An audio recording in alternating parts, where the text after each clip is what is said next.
right, ladies and gentlemen, welcome to the Persian and the Cowboy podcast. Once again, he's the Persian, I'm the Cowboy, and Sam, you got any opening lines for us today? What's going on, ladies and gentlemen? What the fuck is happening in this world? Today is Thursday, January 19th, 2023. I can't believe that already 19 days of the new year has passed. That's how much time is flying, and we're both getting fucking old. That's what's happening, and I'm very sad about that. Cowboy, let's talk about this. What a super wild card weekend we had. We both ended 4-2 in our predictions. You were 0-2 on Saturday, and you made a fantastic comeback, and you predicted 4 straight wins. Well, I kind of had a bad Sunday and late Saturday. Yeah, and your love for Tom Brady kind of hurt you in the end there, too. Oh, I had a bad Monday, too. Yeah. Tom Brady, let me just say this for the record, guys. This divorce with Giselle has ruined this man. He is not the same mentally, physically. He's lost a lot of weight. This TB12 method is also not working out. He can still ball. He'll play till he's 50 years old. He just needs some time, and this new girlfriend that he has now, he's going to get rejuvenated. He'll be back. He will be a Las Vegas Raider in 2023. I was just going to say, the everything I'm hearing online is Raiders are the number one target for him at this point. They're going to push hard. What do you think? Well, I think this, not only because I'm biased and I'm a Raiders fan, but I will say this about Tom Brady. He will be a Raider, and I ultimately think that it's because of his relationship with Josh McDaniels. Josh McDaniels was Tom Brady's offensive coordinator for 2 decades, 2 different times. They have a great relationship. He knows McDaniels' system head to toe. The Raiders have the best running back in the league, Josh Jacobs, which was a surprise, but this year he outperformed everybody in the league. He won the rushing title this year as well. You got Josh Jacobs there. You got one of the best, if not the best, wide receiver in Devontae Adams. Then you got Darren Waller, a top 3 tight end. You got Hunter Renfrow as the number 3, almost like a modern-day Wes Welker. You got Mac Hollins, too, who's been a good receiver for the Raiders. I know I know Sam's going to talk about the Raiders as long as he will if we let him happen right there. But do you want to go for it? And we'll do it, baby. Let's recap the last weekend. Let's recap. But before, the Cowboy came in real quick, but I need to finish this segment because I'm going to forget. He will be a Raider for all those reasons that I mentioned. He already has the plug and play. All they need is a good defense to rebuild it. They need a couple good pieces on the offensive line, and we're looking like a deep playoff team. There you go, team. Cowboy. He likes it deep, that's for sure. Let's recap those games. Cowboy, you go ahead, sir. All right, should we just get the big one out of the way first? Your Niners won. I'll give you guys that. Don't call me. Right. Don't say that they're my Niners, okay? Because I hate the San Francisco 49ers. But I'm a realist. You have to give them credit. They performed well. I got scared because I thought that your prediction was going to be correct. I was right at halftime. I was back on my couch just like everything's happening like I thought it was going to. But yeah, then Geno Smith remembered he was Geno Smith, and a couple turnovers later I was like, oh, God. The San Francisco 49ers, I'm going to say this. They are a genius football team. In the second half, they made the adjustments. They dissected the Seahawks. They made it happen. It was almost as if the sun shone down on them.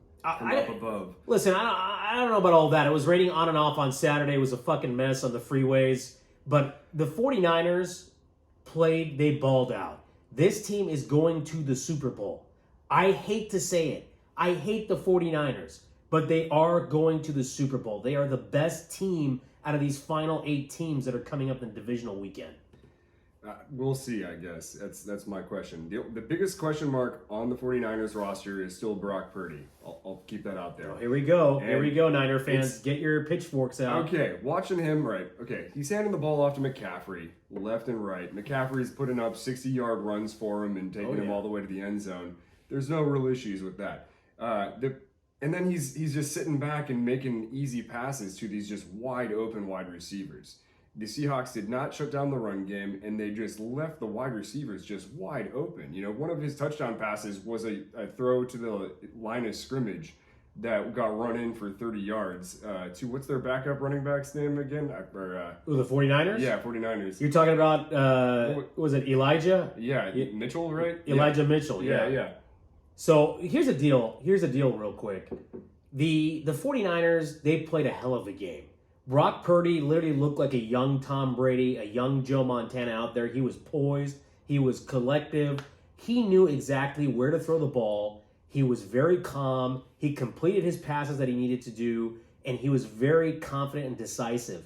At the end of the day, it's not his fault if the Seahawks defense collapsed. He knew what to do, and he got the job done. Brock Purdy is this team's franchise quarterback. Mark my words.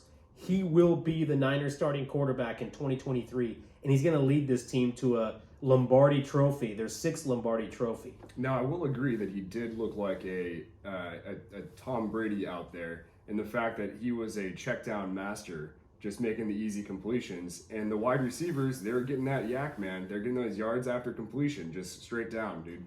Look, at the end of the day, Ayuk was wide open. He was running his routes. He was juking people out. He was open. He was throwing little dink and dunk passes, Brock Purdy. But he was always finding the wide open man, whether it was Debo, George Kittle, or Ayuk. I mean, there was like probably 7 or 8 passes to Ayuk. It was the same play over and over again. Yeah. Running a side route to the sideline, and then he turns around, he catches the ball. That's not his fault. If it's open every time, throw it. Yeah. That means that Seattle's defense was not prepared, and they couldn't figure out how to stop the 49ers offense. So at the end of the day, you have to give the Niners credit. Kyle Shanahan's a fucking genius, and he's learned from his mistakes during the first year when they did go to the Super Bowl and lost. He was very aggressive in the second half, and I like that he didn't play conservative like he normally does. He's now learning, and he's much wiser, and this Niner team's very dangerous. Well, and I agree with you on that Shanahan is making the game easy for Brock Purdy. And that's what you got to do for a rookie quarterback. You know, simplify it, make it work for them, however, play to their strengths that they got going on right there.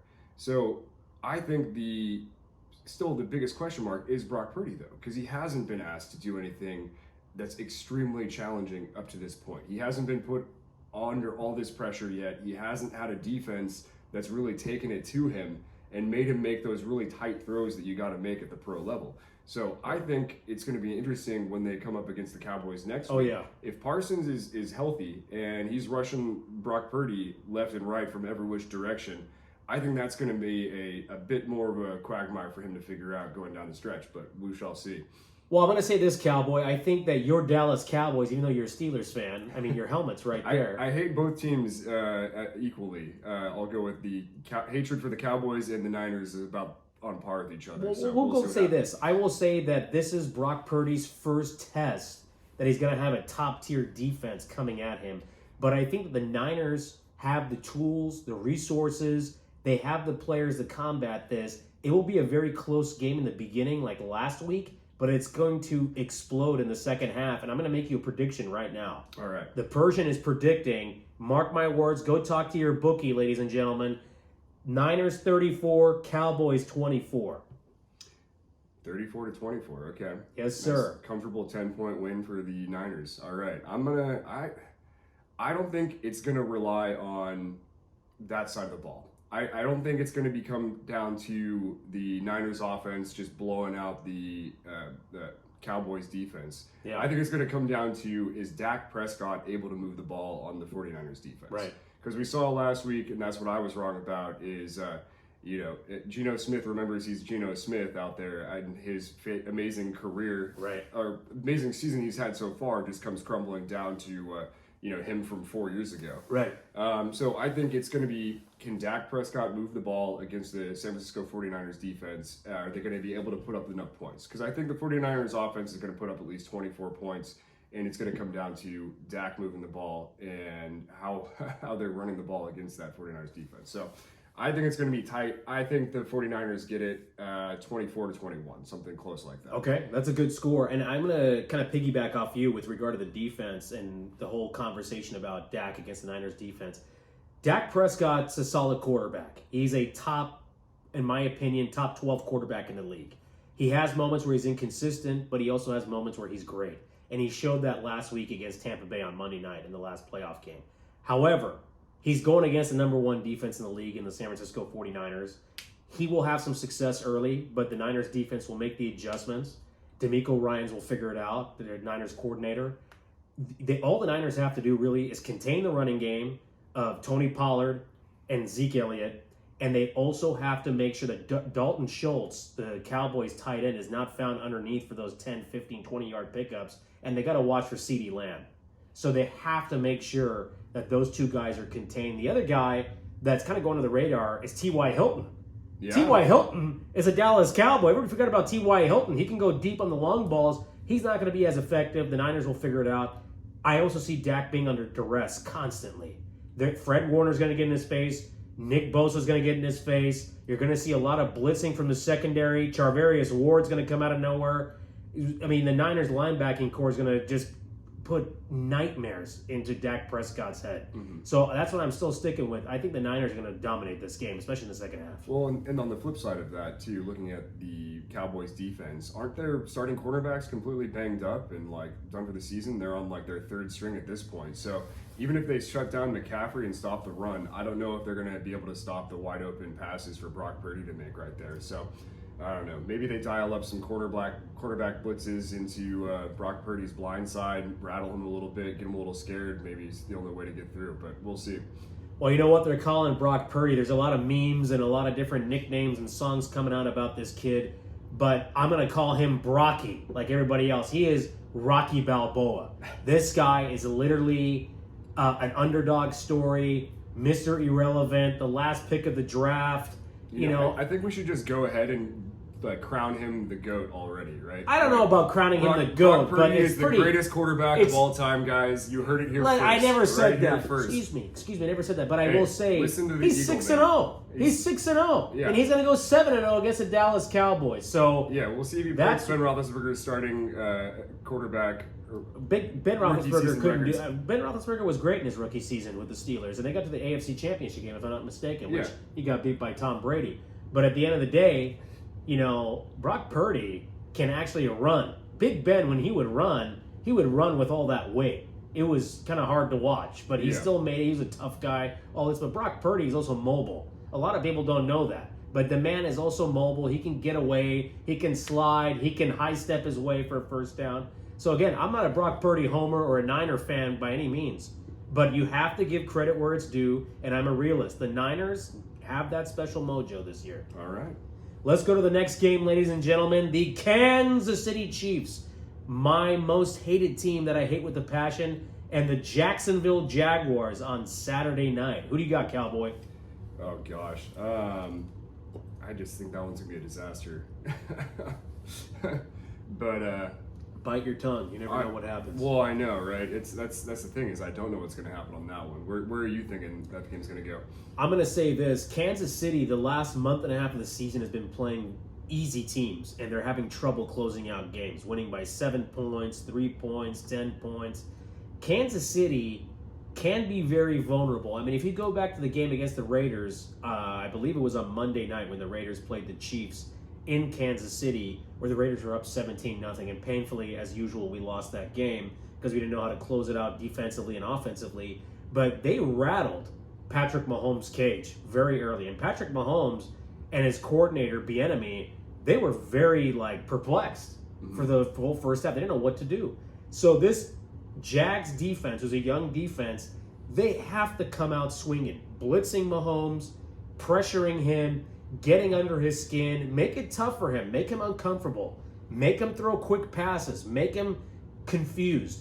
I think it's going to be closer than you think. I unfortunately will pick Kansas City to win this game, even though I'm rooting for the Jags. I'm going to go Kansas City 37, Jacksonville 27.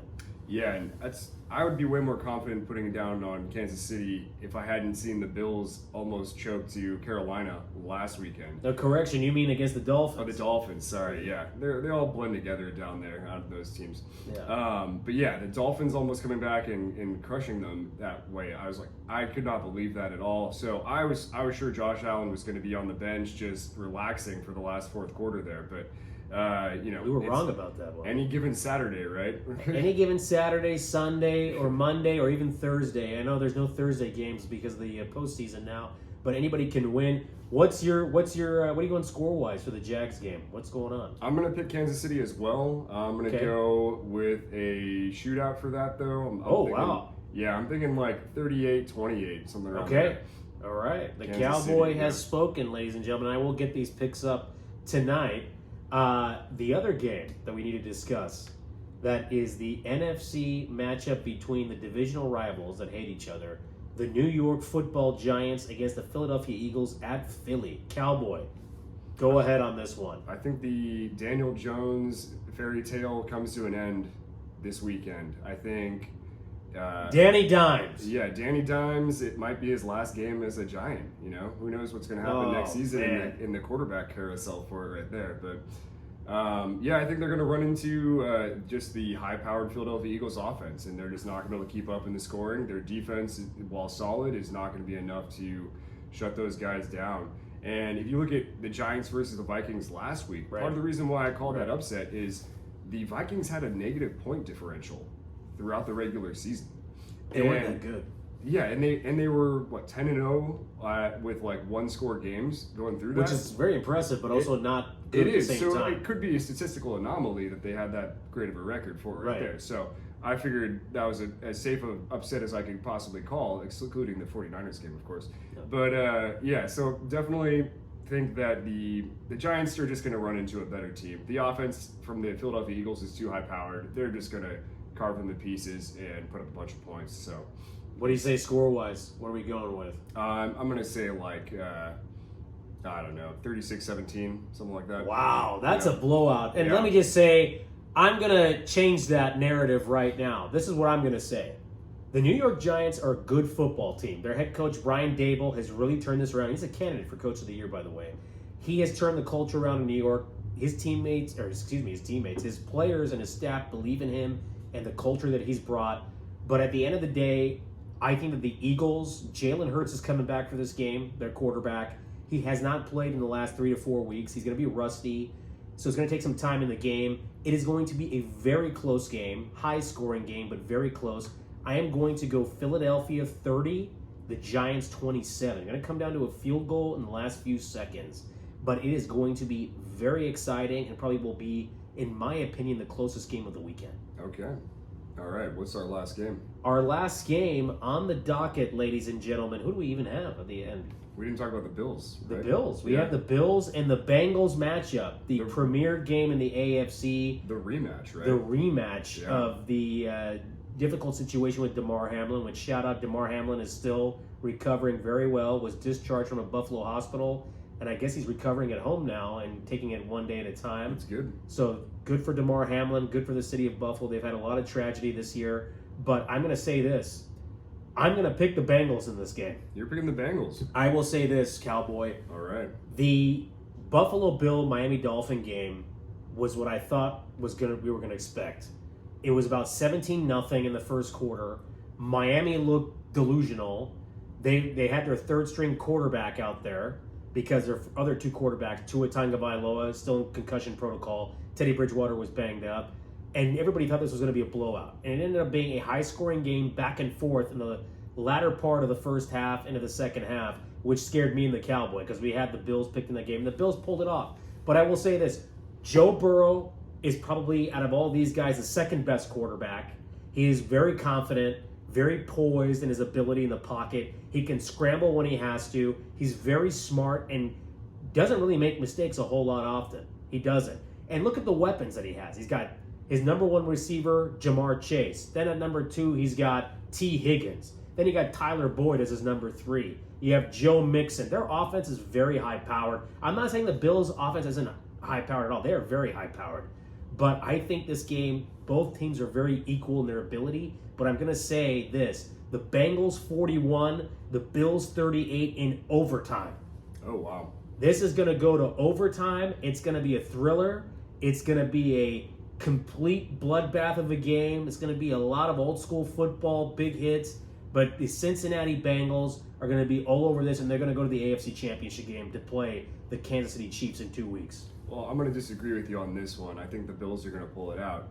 I think last week against Miami, they just went in there too confident. They're just like, third-string quarterback, we're going in here, we're just going to wipe the floor with them. They're already planning to play Cincinnati the next week. You know, They're just pulling out that film from that, barely even looking at Miami. And I think Miami put it to them.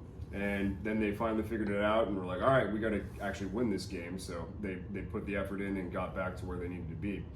I don't think that's going to be the case against Cincinnati. I think they're going to come in there like full head of steam from the very beginning and be that full intensity, the full power going forward. Their defense is going to wake up and actually play the game the way it should be played. They're going to go after their Joe Burrow, get him down on the ground, take advantage of that weak offensive line that they have right there. Right. I think it's still going to be a high-scoring game. It's definitely going to be more of a shootout kind of style. I'm going to go with 28 to 34, but Buffalo. So 34-28 Buffalo, huh? Yes. My man, there you go. The Cowboy and I look very different picks as usual, but I like it. We're coming back with analysis and giving it to you guys there. Okay. Yeah. So that is our picks are even after one round, right? So. I know, we're 4-2. We had a good week. Yeah. In a bookie's book, we had a good week. But now that the divisional weekend, we gave you the picks. Let's stick to football, but on a different topic, a couple different subjects.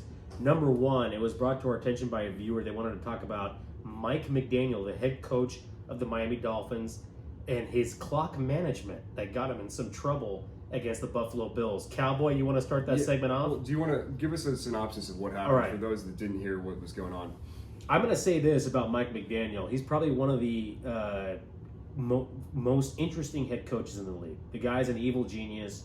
He's a very young guy. He's around our age, 34, 35, 36, something like that, maybe a little older. Yeah, I heard he was vaping on the sideline too, right? Yeah. So I did post that on our Instagram page. And by the way, it did look like he was vaping because he went like this and literally took a, kind of a suck in kind of motion. But I don't think he was vaping. I think he was just, he's got some quirks, some superstitions. But Mike McDaniel, everybody has to realize, he is a head coach for the first time in his career. It's his first year as a head coach. He took the Dolphins to the playoffs at 9-8. Imagine if the Dolphins had a healthy Tua Tagovailoa. They had other pieces that were healthy. Raheem Mostert, Tyreek Hill was nicked up for the last few weeks, but played with that ankle. But at the end of the day, they could have been a much higher seed. They could have been 11-6, 12-5, but that's not the case. They ended up being 9-8. Tua saved my fantasy season, so that's a sore subject for me. I didn't have a great year in the league that we play in jointly. Anyways, back to the scenario. I will say that the scenario is this: Mike McDaniel did not, on a couple of drives, did not have the best. I wouldn't say play calling, but clock management, where he could have taken a timeout. He let the clock run and run and run, where the Dolphins could have easily, thrown a couple passes. They could have ran for the first down, but the clock kept ticking and ticking and ticking. So that is a situation where you have a rookie head coach who's kind of got in his head a little bit and thought he knew what he was doing, but he kind of lost sight of the game. So at the end of the day, he's going to make those corrections. He's going to come back next year and not have that happen when he makes the playoffs again.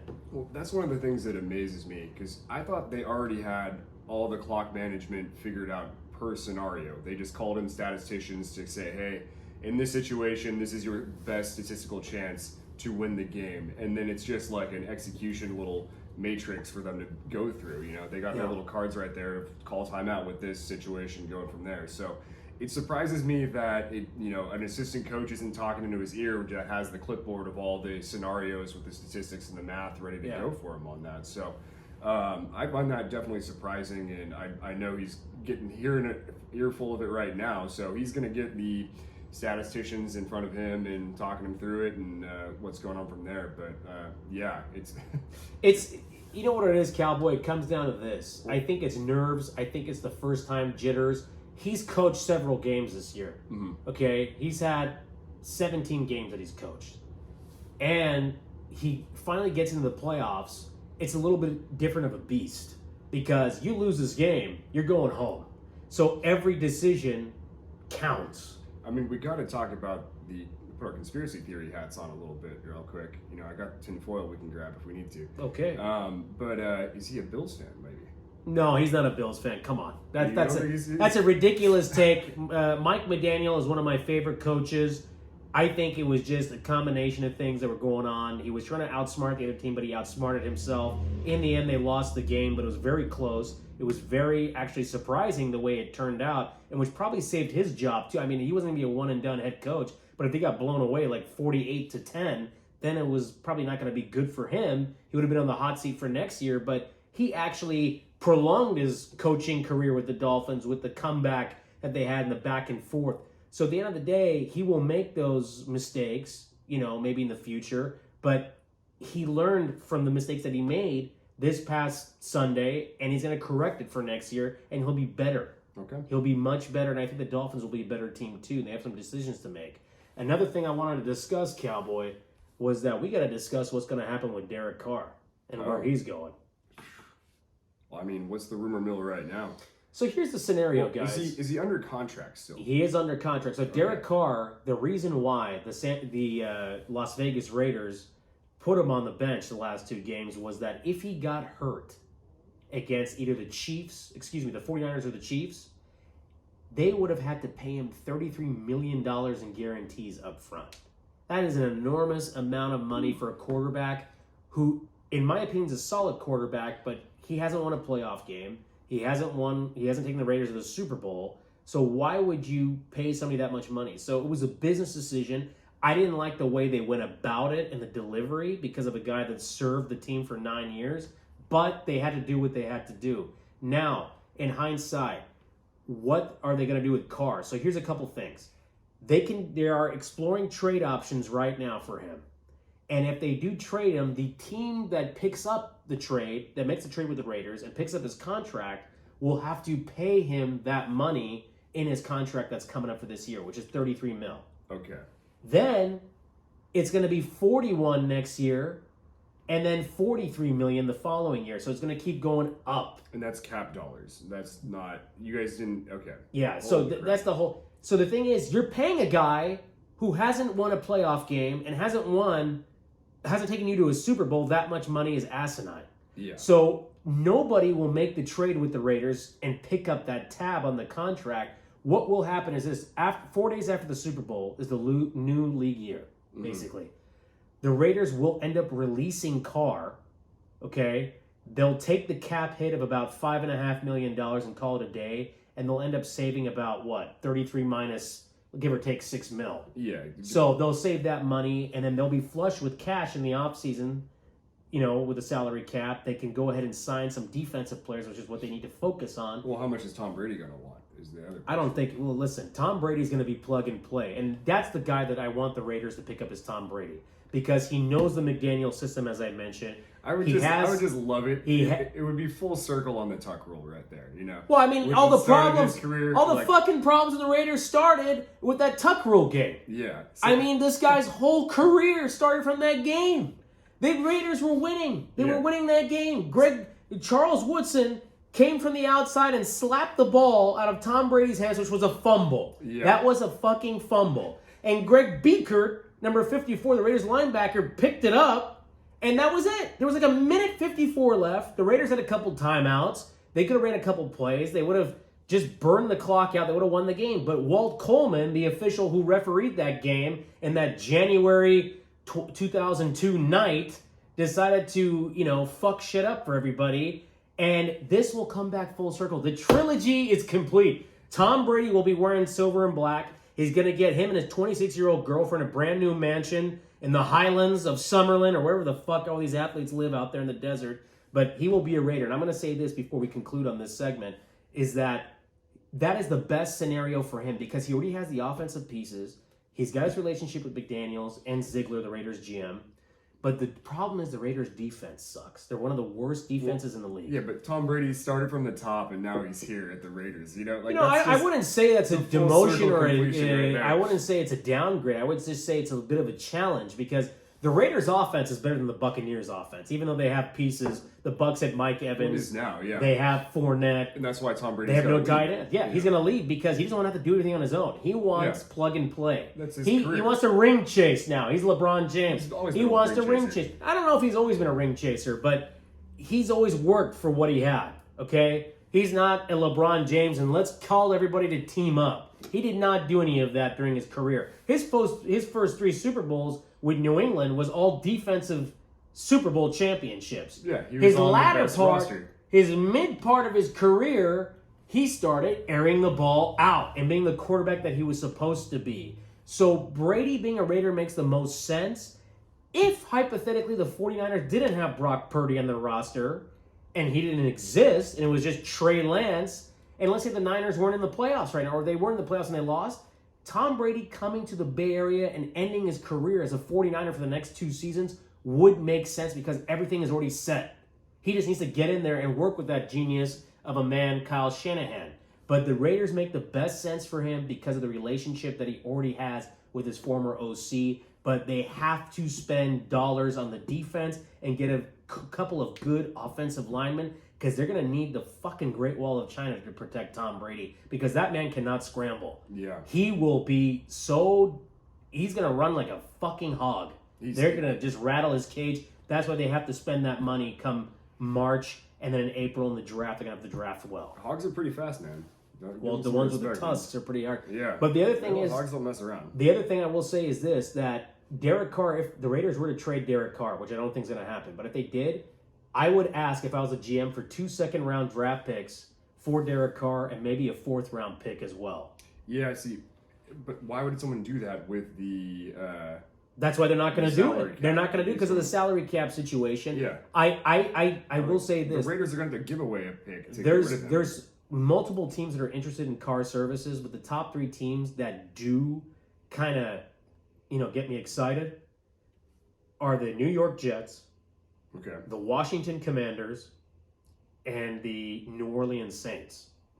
But my sleeper pick in all of this is the Indianapolis Colts. The Indianapolis Colts the last few seasons had Matt Ryan last season, didn't pan out. They had Phillip Rivers. They had Carson Wentz. Yeah. What is the common denominator in all of this? And they had Nick Foles this year, too, for a couple games. They are not drafting quarterbacks. They want a guy that's a vet, a young veteran preferably, who's ready to go because they already have pieces to win. They have an okay defense. They have Jonathan Taylor, who was the best running back 2 years ago. This year, he kind of took the year off with his performance and with what was going on. Well, I think the Colts make sense. They make the best sense. Yeah. The Jets and the Strong Colts run make the game, best sense. Good offensive line right there. But they don't have any weapons to throw the ball to, really. But they can figure that out in the draft. Well, they have Michael Pittman Jr. He's a young receiver. And then they also have, some other younger receivers that they have on their team that are not well known. So we have to see what happens. But in the end, Cowboy, it's going to be a hell of an off season. It's going to be a hell of an off season.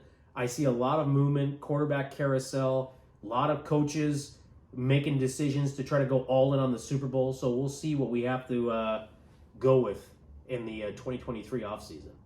Sounds good, man. That sounds good. And ladies and gentlemen, that will do it for our sports segment today. This is the Cowboy. I'm the Persian. So long. Stay cool. Stay warm. It's very cold out there, and we'll see you next time. Cheers. Cheers.